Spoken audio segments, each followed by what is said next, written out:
Olá pessoal, bem-vindos de volta. No vídeo de hoje vamos analisar a seguinte função. Eu vou colocar aqui para você, na área de trabalho do MATLAB, o FGS, tá? Eu estou denotando o FGS, e aí você coloca SQRT. SQRT é Squart, é um comando próprio do MATLAB que calcula a raiz quadrada, tá? E aqui eu vou colocar o argumento entre parênteses. E o argumento nosso é x ao quadrado menos 1. Ou seja, essa sintaxe de x ponto estrela x é a mesma coisa que x elevado ao quadrado. Ele vai fazer o quadrado de cada elemento do vetor x. Tá? Então, eu coloquei aqui para apresentar para você a função, mas para eu poder ativar esses valores, eu preciso considerar um intervalo. Então, o intervalo que eu propositadamente vou considerar é o intervalo que vai de menos 3 até 3. Tá? E agora eu ativo o FGS. Vou tirar esse ponto e vírgula aqui para mostrar para você que valores são esses. Observe, né? Olha, você está vendo em praticamente todos os pontos esse i. Esse i, pessoal, é de unidade imaginária. Para visualizar melhor, eu vou te dar uma sugestão. Pega aqui, limpa a tela e pega o FGS e coloca aqui uma aspa do lado direito que vai te colocar esse vetor em forma de vetor coluna, né? E aí você conclui que, de fato, esses números são números imaginários, né? São números complexos. Portanto, para a gente fazer a análise daquela função, considerando o fato de que o domínio dela é parte do conjunto dos números reais, então o intervalo que vai de menos 1 a 1, ele não pertence ao domínio da função. Por quê? Porque se a função observe, se a função é essa aqui, f de s igual a raiz quadrada de x ao quadrado menos 1, esse x ao quadrado menos 1, considerando o conjunto dos números reais, ele tem que ser maior ou igual a zero. Isso vai te dar x maior ou igual a 1, ou x menor ou igual a menos 1. Tá? Mas mesmo assim, observem que se eu plotar, ó, x, f de s, o MATLAB vai te plotar isso daí. Tá? Vou colocar aqui um grid. Tá? Tá aí, ó. Ele plotou para você o gráfico, olha, então observe que entre menos 1 e 1 ele colocou zero, e para x maior ou igual a 1 está a parte correta, considerando valores positivos, e para x menor ou igual a menos 1 também. Mas observe que ele te forneceu um warning bem aqui, olha, tá? Ele te forneceu esse cuidado que você tem que ter, porque você está tratando com valores que são complexos. Então, fique comigo até o final, que eu vou mostrar para você como é que a gente analisa corretamente essa função, considerando o conjunto dos números reais, tá? Então, vamos lá, você vai fazer isso daqui. Você vai pegar um intervalo, por exemplo, que começa em 1. Então, eu já tinha considerado aqui um intervalo que vai de 1 até 10, tá? E agora eu faço o f de s, que é igual a raiz quadrada disso daí. Põe o f de s aqui, uma aspazinha, aí você tem esses valores numa coluna e não tem mais unidade imaginária, tá? Deixa eu dar aqui um CLC. E agora eu vou plotar x, f de s. Vou colocar aqui um gráfico na cor azul. E aqui o nosso line wide de grossura 2, tá? E aqui uma malha. Pronto, tá aí, ó. É uma função crescente, quando x tende a mais infinito, ela vai para mais infinito, embora a gente tenha uma espécie de assíntota oblíqua bem aqui, tá? Quando x é 1, a função é zero, só que a gente precisa plotar a outra parte, que é para x menor ou igual que menos 1, valores à esquerda de menos 1. Como é que a gente faz isso? Aí que entra um outro elemento teórico muito importante, é o fato de que essa função é uma função par. Observe, você tem a raiz quadrada de x ao quadrado menos 1. X ao quadrado menos 1 é uma função par.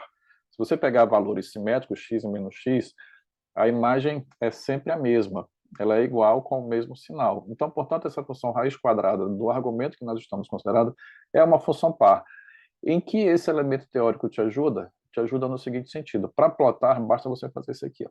Você vem aqui, plot, você puxou lá, e bem aqui você vai colocar o menos x e a mesma função f de s. Ó.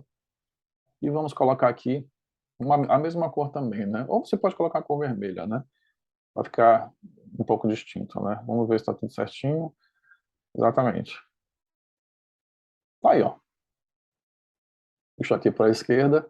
Vou ampliar mais um pouquinho aqui. E o gráfico que está com pontilhado azul é o gráfico de uma função crescente para x maior ou igual a 1.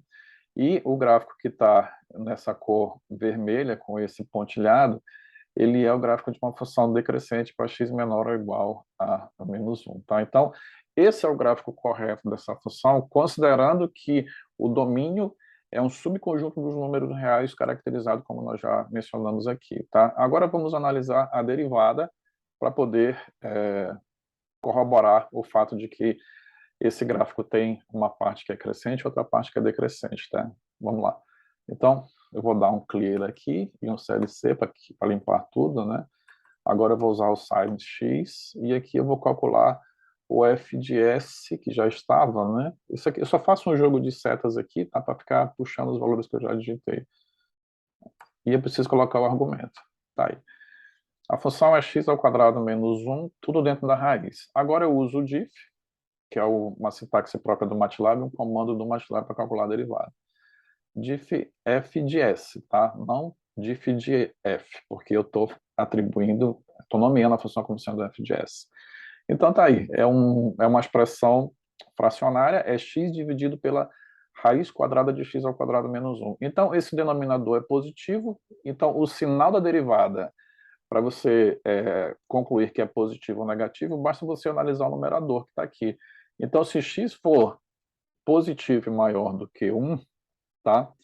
A derivada é positiva e, portanto, a função é crescente, como nós mostramos. Se esse x for negativo e menor ou igual a menos 1, aí essa derivada é negativa e, portanto, a função é decrescente, tá? Então, tá aí feito a análise e minha sugestão é de que quando você estiver assistindo os meus vídeos abordando essa temática aqui no MATLAB, você vá fazendo essas anotações, vá consultando a teoria, que certamente você vai aprender bastante aqui conosco. Vamos dar um CLC, vamos dar um clear, e, para finalizar, vou puxar aqui o intervalo, o f de s, vou dar um ponto e vírgula. Opa, eu não preciso aqui, nesse caso, colocar o x, tá? Porque eu estou fazendo um cálculo numérico agora, por isso que ele deu esse erro, e agora eu ploto tudo direitinho, tá aqui, né? Muito legal esse gráfico, tá? Ou seja, ele crescente aqui nessa parte azul, e decrescente na parte vermelha, tá? A propósito, só para finalizar esse vídeo, vamos fazer um pequeno complemento para esse gráfico. Vamos considerar menos ele, no seguinte sentido. Deixa eu puxar aqui o plot, e essa parte aqui que está na cor azul, vamos fazer assim. Vamos colocar x e vou pegar simplesmente menos a função, menos f de menos f de s, e vou colocar aqui também a mesma coloração, né, na cor azul B. E agora vamos para cá e vamos fazer menos x, opa, não tem essa vírgula aqui, e aqui vamos colocar menos f de s e manter a mesma cor. No caso, a cor vermelha, né? Espero que esteja tudo correto. Vamos dar um enter, se aparecer algum erro, a gente volta depois. Tá aí, ó. Né? Eu simplesmente fiz um complemento, considerando menos o gráfico da função, tá? Para os mesmos domínios que eu estou considerando. A propósito, pessoal, esse exemplo ele foi retirado do livro do Djairo, tá? Dentro do contexto das equações diferenciais parciais. Eu vou deixar aqui no link, na descrição, as informações teóricas a respeito desse belo exemplo que eu peguei aí para vocês, tá? Então, curtem, façam seus comentários, compartilhe com os seus amigos, com seus colegas, com seus professores, isso é importante para o crescimento aqui do canal. Então, um grande abraço e até o próximo vídeo.